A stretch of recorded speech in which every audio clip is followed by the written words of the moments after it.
여러분 안녕하십니까? 경제 현장 오늘입니다. 불가피하게 직장을 잃게 된 경우 고용보험은 큰 도움이 될 수 있죠. 사회 안전망으로서의 기능을 제대로 하기 위해선 더 많은 가입자가 더 폭넓은 혜택을 받아야 하는데 이를 두고 논란이 끊이지 않는 것도 사실입니다. 최근엔 시대 변화에 따라서 외국인 가입자가 늘고 있는 반면 청년 가입자는 계속 줄고 있습니다. 오늘 집중 진단에서는 고용보험의 현 주소와 정부 개혁 방향을 둘러싼 쟁점까지 자세히 짚어보겠습니다. 경제 현장 오늘 지금 시작합니다.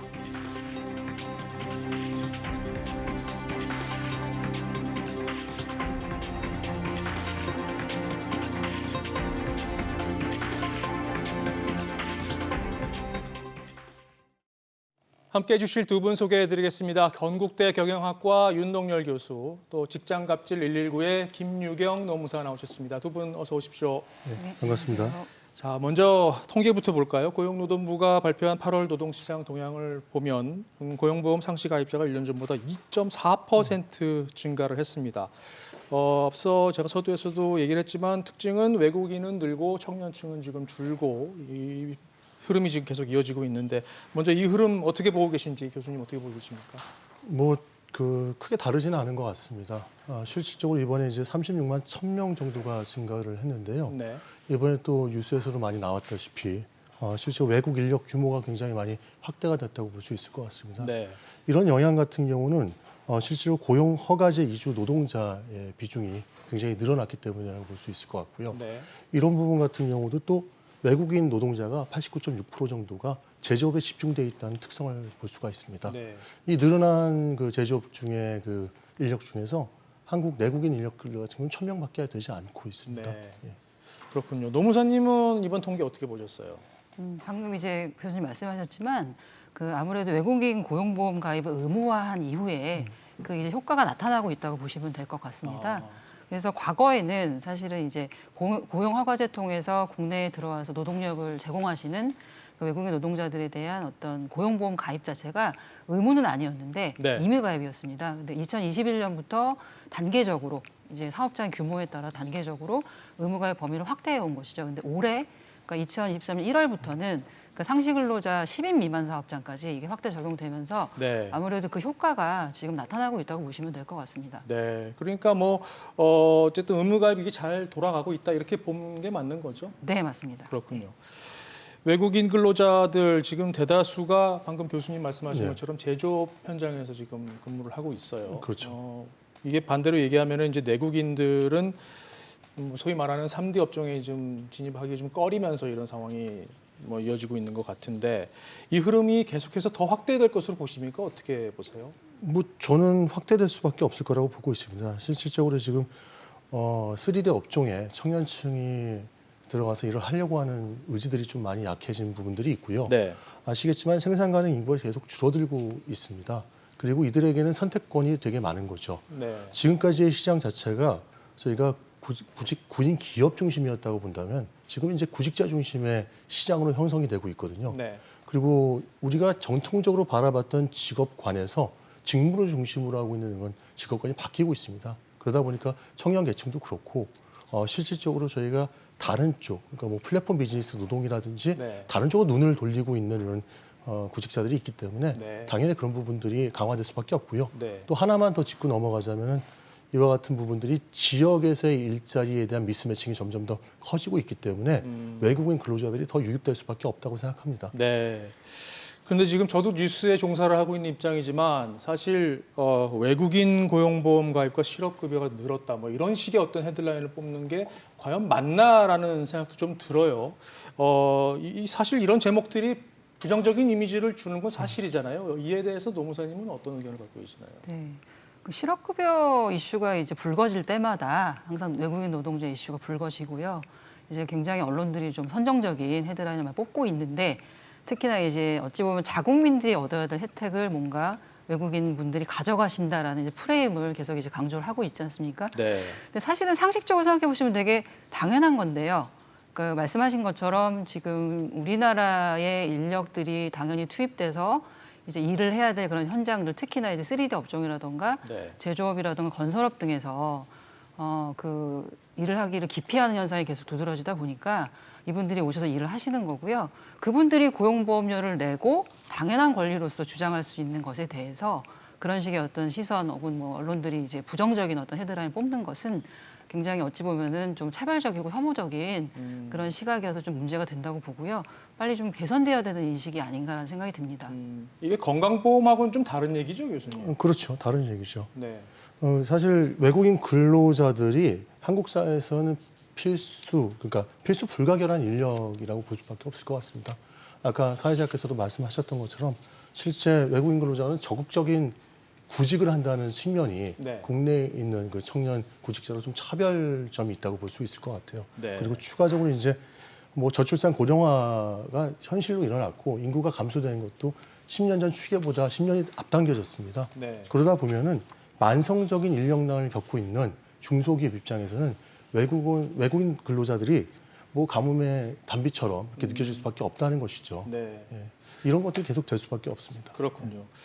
자, 통계 조금 더 깊이 들어가 보죠. 네. 연령대별로 보면 29세 이하 가입자 수가 12개월 연속 감소한 것으로 집계가 됐습니다. 반대로 5, 60대 가입자 수는 계속 지금 늘고 있는데 이런 흐름 계속 이어지겠죠, 노무사님 어떻게 보세요? 네, 아무래도 특별한 뭐 이변이 없는 이상 계속 유지가 될 거라고 보고요. 네. 이게 둔화세에 대해서 뭐 제가 뭐 아주 구체적인 분석까지는 좀 어렵겠습니다만 아무래도 고용보험이라는 것은 어떤 사업장에 고용되어야 한다는 걸 전제로 하기 때문에 네. 계속 이런 식의 수치가 나타난다는 것은 일자리가 계속 불안정하다는 것을 좀 보여준 수치가 아닐까 생각하는데 지금 이런 기조가 사실은 뭐 특별한 어떤 특단의 다른 어떤 대책이라던가 그런 것들이 없는 이상은 좀 유지되지 않을까라는 생각은 하고 있습니다. 네. 네. 반대로 얘기하면은 청년층이 지금 구직을 못 하고 있다라는 뜻으로도 해석 가능하지 않을까요? 저는 이렇게 생각합니다. 미스매칭 현상이 또 연동된다고 볼 수 있을 것 같습니다. 네. 사실은 일자리를 찾을 수는 있습니다. 그렇지만 청년들이 요구하고 있는 양질의 일자리가 없기 때문에 이들 같은 경우가 실제 우리가 네. 비경활로 네. 있는 친구들도 많이 있고요. 네. 그렇지만 경활이더라도요. 일자리 준비를 하는 그런 단계에서 머무르고 있는 청년층이 많다고도 볼 수 있겠죠. 네. 반대로 이제 외국인 근로자들 같은 경우는 와서 바로 적극적으로 구직을 하게 되는 것이고요. 또 달라진 것이 무엇이냐면은 우리가 이제 임금에 대한 분석을 했을 때도 외국인 근로자가 한국인 근로자보다 임금을 적게 받는다는 인식을 갖고 있었잖아요, 지금까지는요. 그렇죠. 저는 전혀 그렇지 않습니다. 아. 대부분의 그 근로자들 같은 경우가 한국인과 동일한 임금을 받고 있고요. 네. 그리고 적게 받겠다고 인식하고 있는 분들은 5% 정도밖에 되지 않습니다. 네. 그러다 보니까 외국인 근로자가 말씀하신 것처럼 고용 허가제에 의해서 더 네. 유입이 더 많이 될 수밖에 없는 상황이고요. 네. 또 인구 구조가 바뀌다 보니까 당연히 중장년층에 대한 여러 가지 일자리에 대한 부분들이 또 포커싱이 될 수밖에 없는데요. 네. 우리 같은 경우는 이제 우리가 흔히 얘기하고 있는 은퇴를 하고도 지속적으로 일을 하지 않으면은 생계가 불안할 수밖에 없는 그런 중장년층이 많기 때문에 네. 고령자에 대한 이런 일자리들 같은 경우도 많이 신경을 쓸 수밖에 없는 것이죠. 그렇군요. 자, 통계는 이쯤에서 좀 정리를 하고요. 쟁점으로 좀 넘어가 보겠습니다. 실업급여 지급액이 지금 1조 원을 넘겼습니다. 정부가 이 부분을 좀 강조를 하면서 고용보험 재정이 좀 불안해진다. 그래서 조금 조정을 해야 되겠다. 그래서 개혁안으로 지금 내놓은 게 실업급여 하한액을 낮추고 또 수급 요건도 강화하는 쪽으로 지금 개혁안을 추진을 하고 있습니다. 이렇게 되면 실업급여 하한을 낮추는 방안, 특히 이제 지금 논쟁이 지금 뜨거워지고 있는데 이 부분에 대해서 정확히 쟁점이 뭐고 또 노무사님 의견은 어떤지 좀 듣고 싶어요, 먼저. 지금 사실은 이 고용보험 관련해 가지고 뭔가 오해랄까 아니면 왜곡된 부분이 이런 것 같습니다. 뭔가 일하는 사람은 전부 다 고용보험에 가입이 되어 있고 그다음에 뭔가 실직을 했을 때 일자리 잃었을 때 당연히 실업급여를 받을 수 있는 건 아닌가라는 이제 계속 얘기들이 나오고 있는데요. 네. 그것부터 좀 바로 잡아야 될 것 같습니다. 과다지급이라던가 아니면 부정수급 얘기도 마찬가지인데요. 네. 일단은 기본적으로 우리나라 지금 일하는 노동자들 중에서 실업급여, 그러니까 고용보험에 가입돼 있는 율이 사실은 절반 정도밖에 되지 않고요. 그다음에 일단은 실업급여를 막상 받으려고 한 분들 중에서도 최근에 제가 이제 활동하고 있는 직장갑질 119에서 네. 직장인 1000명 대상으로 실업급여 관련된 이제 설문조사를 한 결과를 보게 되면 본인이 비자발적으로 회사에서 밀려났습니다. 그래서 사실은 기본적으로는 실업급여 받을 수 있는 자격이 되지만 네. 그럼에도 불구하고 실업급여를 받지 못했다. 라는 분의 그 응답률이 70% 가까이 됐었거든요. 네. 그래서 이것은 무엇을 얘기하는 거냐면은 그만큼 이 제도가 지금 현재 제도 자체가 제대로 이제 작동하지 못하고 있는 분명히 문제들이 있다라는 것이고요.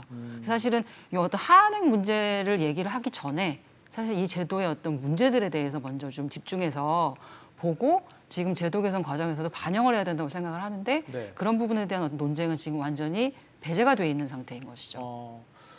추가 질문을 드리면 왜 못 받는 겁니까? 그리고 70%라고 말씀하셨는데 지금 응답한 사람들의 70%란 말씀이시죠? 전체의 70%가 아니라. 예. 아, 그 퇴사를 한 분들이 한 17% 정도 됐었고요. 네. 그 중에서 70% 정도가 그렇군요. 받고 싶었지만 못 받았다고 대답을 하고 계시고요. 네. 그분들에게 그러면 실업급여를 왜 수령하지 못했는지 그 원인을 물었을 때 이제 대부분의 응답자가 했던 얘기는 그 회사가 고용보험에 본인을 이제 가입하지 않아서 고용보험에 가입돼 있지 않아서라는 네. 응답이 제일 많았고요. 네. 그 다음에 유사한 수준으로 나왔던 답변이 그다음 답변이 그 이직 확인서라는 걸 통해서 네. 본인이 이제 왜 이직했는지 그 사유를 적어서 내야 되는데 거기에 이제 본인이 자발적으로 퇴사한 것처럼 꾸며져 있었다라는 거죠. 아, 결국은 두 가지 전부 다 회사가 뭔가 키를 쥐고 있는 그 이슈들에 대해서 네. 예, 본인들이 불이익을 입었다고 보시면 될 것 같습니다. 이렇게 문턱이 높은, 그러니까 실업급여를 받기 위한 문턱이 높은 부분을 해소할 수 있는 뭐 제도적인 방법이 있을까요? 교수님은 어떻게 보십니까? 일단은 아까 말씀 주신 부분이 이제 실제 그 직장인 갑질 119에서 조사한 내용이잖아요. 1,000명을 대상으로 조사했는데 거기서 저희가 살펴봐야 될 부분들이 있어요. 일단 우리는 자발적인 실업자에 대해서는 실업급여가 지급되지 않습니다. 네. 그러다 보니까 이런 상황이 벌어지고 있다고 볼 수 있거든요. 네. 그래서 아까 말씀하셨던 것처럼 고용보험에 가입되지 않은 게 42%가 되는데 네. 거기다 추가적으로 실업급여의 수급 자격이 충족되지 않는 사람들의 퍼센티지 또한 26%가 돼요. 그럼 네. 이제 자발적 실업으로 기업이나 사업주가 분류를 해서 못 받는 게 한 15.9니까 16% 정도 된다고 볼 수 있거든요. 네. 그러니까 유럽하고 우리나라가 좀 차이점이 있다는 것은요. 일단 자발적이냐 비자발적이냐를 봤을 때 자발적인 실업자들은 이와 같은 실업급여를 받지 못하기 때문에 이런 부분에 대한 대상 자체가 다르다고 볼 수가 있을 것 같고요. 유럽은 비자발적이든 자발적이든 실업급여가 나가는 상황. 나가는 국가들도 있고 그렇지 네. 않은 국가들도 있습니다. 네. 그렇지만 이제 자발적인 실업 경우에도 받을 수가 있는 경우가 있죠. 대신에 기여 기간이라든지 이런 부분들이 우리나라보다 훨씬 깁니다. 네. 예, 그런 측면이 좀 다르다고 볼 수가 있겠습니다. 네. 그 기간에 대해서는 좀 잠시 후에 제가 사실 예. 좀 여쭤보고요. 어쨌든 뭐 이 지급액 관련해서도 지금 논란이 많아요. 이게 너무 많다, 뭐 너무 적다 의견이 좀 엇갈리고 있는데 오죽하면 그 여당 토론회에서 실업급여 달콤한 실업급여 얘기가 나올 정도로 이게 좀 논란이 되는 상황입니다. 많은지 적은지 이 부분은 또 좀 논쟁이 좀 될 것 같은데 노무사님은 어떻게 보십니까? 지금 많은 수준입니까? 예, 그 실업급여 논쟁이 이제 벌어진 지가 한참 됐는데 여전히 그 네. 말이 이제 굉장히 많이 검색이 되고 있을 정도로 이제 화두가 됐었는데요. 사실 현행의 그 고용보험법 제도상에서 사실 실업급여는 어떻게 보면은 최저 수준에 맞춰져 있다고 보시면 될 것 같습니다. 뭐 기본적으로는 이전에 그 다녔던 직장에서 받았던 임금의 60% 이렇게 돼 있지만 네. 기본적으로 그게 최저임금을 못 미치게 되면 최저임금을 또 기준으로 해서 하한액을 설정을 해 놓은 것이거든요. 그렇죠. 근데 아시는 것처럼 우리나라의 최저임금 수준이라는 것도 사실은 그렇게 높은 수준이 아니고요. 네. 그 실업급여 얘기가 나왔을 때 계속 이제 그 정부 쪽에서 얘기했던 것이 최저임금 그 받으시는 분들하고 그다음에 하한액 수급하는 분들하고의 비교를 했던 부분에서도 사실은 굉장히 좀 오류가 있었던 거죠. 네. 예, 최저임금 그 받으시는 분들의 어떤 세금 내는 비율이라든가 이런 것들을 다 이제 걷어낸 채 네. 뭔가 숫자를 좀 부풀려 가지고서는 왜곡했던 부분들이 좀 있습니다. 네. 근데 사실은 기본적인 제도 설계 자체가 최저 수준에 맞춰 가지고 예를 들면 실업급여라는 것은 사실 법적인 용어는 구직급여인데요. 말하자면 이분이 재취업을 하고 싶은데 열심히 직을 구해도 구하지 못하는 어떤 그 네, 상황이 네. 있을 때 정말 최소한의 생계를 유지하면서 구직 활동을 하세요라고 주는 돈이 이제 구직급여인 거잖아요. 네. 근데 그렇다 보니까 이것이 정말 최저 생계 유지하는 수준에 맞춰져 있는 거라고 보시면 될 것 같습니다. 제도 자체가 그렇게 설계가 되었었다는 것이죠. 그래서 과도하게 지급되고 있다는 말에는 이제 찬성을 할 수가 없는 것이죠. 네. 그리고 구직 활동을 하고 있다라는 증빙도 해야 되는 거잖아요. 혹시 실업급여 혹시 신청해 보셨습니까? 안 해봤습니다. 네네. 별로 하고 싶진 않습니다만. 굉장히 받는 것이 쉽지가 않습니다. 네. 그 취업 활동을 열심히 하고 있다는 것을 증명을 굉장히 수시로 해야 되고요. 네. 그런 것들을 이제 증명하는 위해서라도 사실은 뭐 별도의 교육비 등을 이제 훈련비 등을 이제 투입을 해서 본인의 어떤 자기 개발을 해야 되고 이런 식의 노력들이 필요하고요. 네. 그거를 증명하는 게 그렇게 간단치는 않습니다. 이 구직 활동 지금 말씀해주신 증빙하는 부분이 사실 네. 조금 까탈스러운 부분들이 많잖아요. 특히 이제 요즘 문제가 되는 게 그 플랫폼 근로자들이 이 부분에 상당히 그렇죠. 지금 문제가 있는 것 같아요. 어떤 문제들이 있고 또 이걸 해결할 수 있는 방법은 없을까요? 근본적으로 이제 플랫폼 비즈니스 노동자 같은 경우는요, 고용보험 가입을 하는 부분들에 대해서 좀 꺼려하는 부분들이 있었습니다. 근데 최근 이제 설문조사를 보게 되면 85% 정도가 가입을 하겠다고 얘기를 나오고 있거든요. 네. 좀 긍정적인 방향에 대한 변화라고 볼 수가 있겠죠. 지금 이와 같이 2025년까지 저희가 지금 생각하고 있는 게 전국민 고용보험 제도를 도입하려고 하는데 네. 지금 문제점이 뭐냐면 세수에 대한 부분들까지 고려를 하고 또 실질적으로 국민들이 이제 수입에 대한 것들에 대해서 파악할 수 있는 부분들이 제대로 근거를 잡을 수 있는 부분들이 좀 어렵습니다. 네. 그래서 저는 몇 가지를 말씀드리고 싶은데 아까 노무사님이 말씀하셨던 부분 중에서 최저 생계비의 얘기를 드렸는데 실제 생활하기 위해서는 한 243만 원 정도가 들어가요. 그렇지만 이게 많이 받는다고 해도 185만 원 정도를 수급하게 돼 있잖아요. 네. 근데 이 문제가 뭐였냐면은 실제 일을 하지 않고 그냥 최저 관련돼서 저희가 그 실업급여를 수급했을 때 일을 했을 때 받는 비용보다 역전 현상이 발생될 수 있다는 그런 부분이었고요. 근로 의지라든지 이런 부분들을 떨어뜨릴 수 있는 입장이기 때문에 네. 이 부분에 대한 것을 손을 보겠다는 부분이었습니다. 네. 그래서 아까 말씀하셨던 그런 부분하고는 좀 다르다고 보고 있고요. 그리고 지금 저희가 최저임금의 80% 수준으로 해서 사실 하한액이 올라가지 않았어요. 61,568원이 계속 지금 홀딩돼 있는 상태인데 최저임금이 인상되다 보니까 실제로 이 임금이 올라가면서 역전현상처럼 이제 보이는 거죠. 185만 원, 181만 원 이렇게 4만 원에서 5만 원 정도 차이가 나게 돼 있는데요. 이걸 좀 저희가 들어가서 봐야 될 부분들이 있습니다. 왜냐하면은 이 일을 했을 때 버는 돈과 일을 하지 않았을 때 버는 돈이 이게 거의 유사하거나 그렇지만 조금 높다고 했을 때 네. 사람들의 심리는 똑같거든요. 그렇죠. 일을 하지 않고 이 부분에 대한 것들, 그러니까 구조 자체가 지금 문제가 있다는 말씀이 맞고요. 네. 이런 부분에 대한 것들이 개선이 돼야 되고 도리어 저는 이렇게 생각을 해요. 그러니까 전반적으로 뭐 이 80%냐 60%냐에 대한 부분들 효율에 대한 조정도 필요하지만 이분들 중에서 이 관련된 이 최저임금으로 관련돼서 생활하고 있는 분들 그리고 우리가 얘기하면 실업급여로 생활하는 분들, 뭐 3인 가족이면 전혀 180만 원 갖고 생활할 수가 없거든요. 네. 그럼 그들의 상황이라든지 실제 진짜 취약계층이 누군지에 대한 거를 아이덴티파이 찾아내서 네. 그분들에 대한 지원에 대한 부분들을 좀 차별화하는 노력이 필요하다고 생각합니다. 네. 앞서 노무사님께서 이 키를 사용자가 지금 쥐고 있다고 말씀하셨잖아요. 네. 사용자들 입장도 좀 궁금합니다. 혹시 어떤 입장인지 좀 알고 계시는지요? 일단은 아까 말씀드린 것처럼 고용보험 미가입률이 높은 이유는 사실은 고용보험이라는 것 자체가 보험료를 이제 노동자가 50% 그다음에 이제 회사가 50% 그렇죠. 내는 구조다 보니까 뭐 특히나 이제 소규모 기업들의 경우에는 그 보험료, 그러니까 회사 부담분에 대해서 이제 내기가 어렵다는 이유만으로도 이제 가입을 안 하는 경우들이 굉장히 많습니다. 네. 예, 그래서 아까 전에 얘기한 것처럼 받고 싶어도 못 받는 분들이 생기는 것이고요. 네. 두 번째로 이직 확인서라는 걸 낼 때 사실 직장갑질구가 받은 사례들 중에서 굉장히 갑질 사례로서 많이 유형화되는 것 중에 하나가 실업급여 갑질이라는 것이 실제로 있을 정도로 많은 사례들이 제보가 되고 있습니다. 네. 그러니까 예를 들면 이분은 비자발적인 사유로 퇴사하는 게 분명한데도 불구하고 자발적인 사직으로 꾸미는, 예를 들면 정부 보조금을 받을 때 이 사업장에서는 일정 기간 동안 해고가 발생하면 안 된다라는 요건이 있다 그러면 회사는 어떻게든 이분을 실제로는 내보내는 거지만 퇴사를 그냥 자발적으로 하는 것처럼 꾸미고 싶겠죠.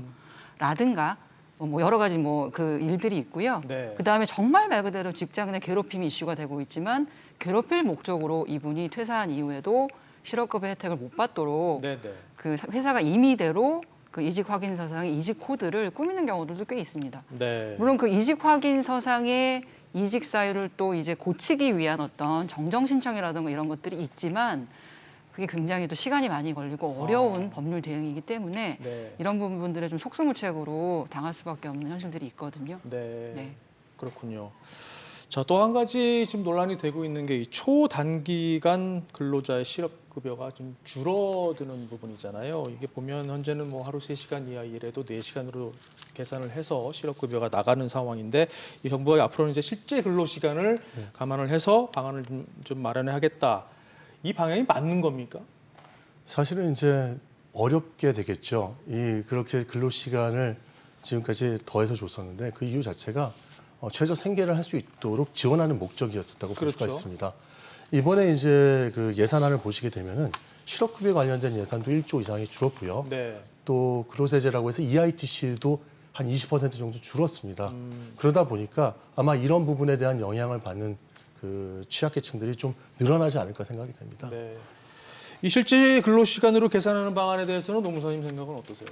근데 사실은 이 제도 자체가 어찌 보면은 가장 취약한 일자리를 구하고 그다음에 실직했을 때 어느 정도 최저 생계를 유지하게 만드는 것이 정말 기본적인 취지라고 한다면 이제 기존에는 그랬던 거죠. 뭐 3시간 미만 일해도 4시간으로 치고 이런 식으로 어떻게 보면 최대한 초단시간 근로자들을 보호하려는 것이 이 법의 취지였다고 한다면은 네. 사실은 지금의 방향은 그것을 역행하는 방향으로 가고 있는 것이 맞죠. 근데 뭐 저는 이렇게도 생각해요. 네. 초단시간 근로자를 보호하는 방법 자체가 3시간 근로한 걸 4시간으로 쳐주는 것이 아니라 아예 3시간 근로했을 때 그 네. 시간당 단가를 올려주는 게 방법이라고 저는 생각합니다. 근데 그런 부분을 해결하지 않고 만약에 네. 이런 식으로 줄어들게 된다면은 진짜 말씀하셨던 보호해야 될 분들이 보호를 받지 못할 수 있는 것이죠. 사회 안전망으로서의 역할이 제대로 안 될 수 있다 그렇죠. 이런 말씀이시죠? 네, 네. 예. 앞서 교수님께서 이 실업급여가 구직의지를 약화시킨다 이런 네. 지적에 대해서도 좀 짚어주셨어요. 그런데 조금 언급이 됐던 것 같은데 우리나라 실업급여 지급 기간이 다른 나라와 비교해서 길지는 않잖아요. 그렇죠. 다른 나라 사례는 어떻습니까? 뭐 지급 기간 같은 경우는 길지 않죠. 경우에 따라서 이제 다른 나라 같은 경우 18개월까지 지급되는 경우들도 있고요. 대신에 이제 저희가 수급 요건을 갖추게 돼 있는데 네. 우리나라 같은 경우는 6개월 정도만 실질적으로 이제 근로를 하게 되면 이 6개월이 이제 중간에 끊어질 수도 있습니다. 네. 왜냐하면 다른 뭐 공휴일도 쳐야 되고 그러면 7, 8개월이 되는 경우가 있는데 그 정도가 되면 이제 수급 요건의 자격을 갖추게 되거든요. 네. 그러다 보니까 상대적으로 다른 나라에 비해서 굉장히 적은 기간 동안 수급을 받게 돼 있고요. 네. 또 이런 얘기들이 뭐 저희 누리글에도 많이 올라오는데요. 굉장히 오랜 기간 동안 그 실업급여를 부었지만 네. 실적으로 받을 수 있는 기간은 너무 짧은 거 아니냐. 그래서 장기적으로 여러 가지 실업급여에 대해서 부은 분들에 대해서는 조금 더 좀 배려를 해야 되지 않느냐 이런 부분들도 나오고 있습니다. 그래서 네. 각 국마다 그런 부분들이 있는데 두 가지에 대한 부분이 조정이 필요합니다. 제가 생각하기에는요. 단순하게 이제 예산적인 부분만을 생각하는 것이 아니고요. 네. 말씀드렸지만 이 요율이 있습니다. 저희가 그 실업급여에 대한 부분들을 근로자들도 지금 실질적으로 관련돼서 이제 급여를 우리가 돈을 내고 있고요. 또 네. 기업에서도 지금 내고 있는데 지금 굉장히 낮은 요율을 갖고 있거든요. 내는 비율에 대해서요. 네. 그러다 보니까 그 부분이 증액이 돼야지만 이런 부분에 대한 기간이라든지 이런 부분들도 같이 뭐 대책을 마련할 수 있는데 항상 늘 이런 부분들이 많아요. 정부 정책을 얘기하다 보면은 네. 우리가 다른 국가보다 좀 적다, 수급 기간 적다 여기에 이제 끝나고 그러기 위해서는 더 내야 된다 이런 부분에 대한 얘기가 들어가지 않는 경우들이 많이 있습니다. 네. 그러다 보니까 이 재정에 대한 부분에 대한 효율성을 고려했을 때는 실질적으로 모든 것을 고려한 다음에 계획을 수립해야 되는데 그렇지 못한 경우가 많은 것이죠. 이 수급 기간에 대해서도 사실 노무사님 의견도 좀 궁금한데요. 지금 너무 짧다고 보십니까? 어떻게 보세요? 그러니까 비슷한 의견입니다. 근데 사실은 이제 어떤 하나의 어떤 그 팩트만 가지고 우리가 뭐 짧다 길다를 논하는 것보다는 사실은 모든 이제 사회복지제도가 마찬가지인데 네. 항상 뭔가 문제가 발생하면 유럽의 제도들을 비교를 하게 되고요.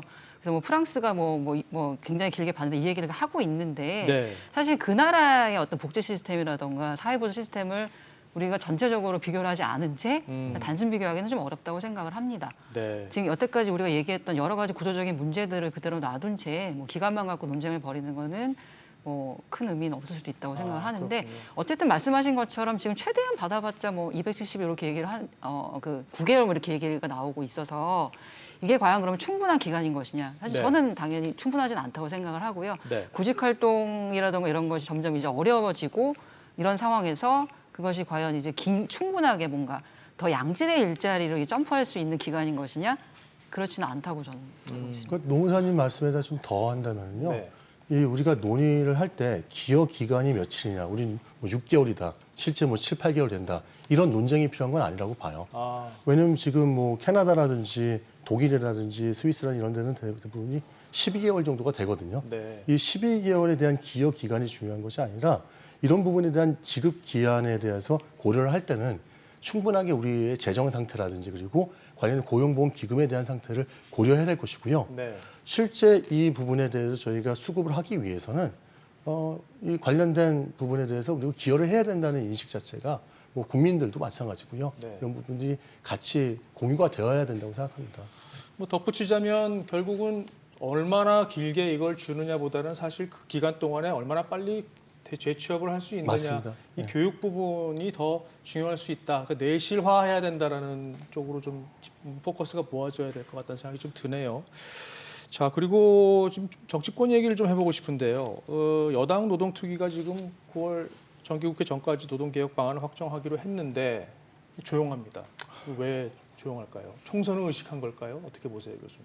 사실은 이제 그 특위 때 제가 본의 아니게 2번을 참석을 다 했었습니다. 아, 그렇습니까? 네, 첫 번째 특위 같은 경우는 이제 저희 취업 관련된 부분들에 대해서 논의할 때 공정 채용 관련된 것 때문에 참여를 했고요. 네. 두 번째는 실업급여 관련된 개편 때문에 참여를 했는데 여당 입장에서는 사실은 이런 부분들을 노동 개혁에 대한 부분들의 의지를 강화시키고 좀 타개할 수 있을 거라고 바라봤는데 네. 생각한 것보다 이런 부분들 발표안을 내놨을 때 저희 국민들이라든지 이런 서비스를 제공받고 있는 서비스 제공자들, 그러니까 뭐 구직자라든지 이런 사람들한테 그닥 이렇게 달가운 이런 이제 대응을 받지 못했거든요. 역풍을 맞았죠, 사실. 그렇죠. 네. 예. 그러다 보니까 이 부분을 뭐 적극적으로 추진하기가 좀 애매했던 부분들도 있을 것 같습니다. 네. 그래서 저는 과연 이 부분이 진행됐을 때 저는 이런 부분을 생각하거든요.